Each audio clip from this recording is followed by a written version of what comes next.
we had this conversation about why a goose is an intrinsically funny animal. And then the next time that we all got together in person, we started making up and doing a little bit of research about it turns out people are really scared of geese. Imagine a game where you're the scary goose and everyone's afraid of you. And we kind of talked about a town that was all running away while a goose was on a bit of a rampage, and how that could be a funny video game idea. But I don't think we necessarily thought a heap of it at that point. Like, game ideas are easy. They come and go. But while we were at the end of Push Me Pull You and looking at other things to make and even working on a little prototype of something else, the Goose Game idea just kind of got bigger and more appealing every time we thought about it. Like it kind of did make a weird amount of sense for such a silly idea that you'd get to play as this goose.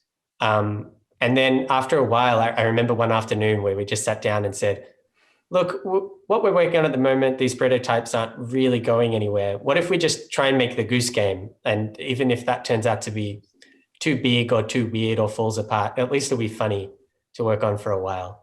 And then we started making the Goose Game. I think within like a week, Jake had modeled that goose and it looks pretty much the same in the finished game.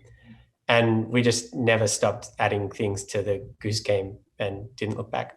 In terms of specific influences, to answer the other part of your question, the things that we'd been specifically interested in that kind of led up to us making the Goose Game, which kind of didn't come out of nowhere, was we really wanted to make this third-person character that you could kind of puppet around in this performative way. Like maybe for someone who's sitting next to you on the couch, you can make them move in an interesting way. We'd been playing a lot of Mario 64, and Mario 64, there's a lot of weird moves that you normally don't get to see. Like you can make Mario crawl around on the ground like a baby if you hold the right buttons.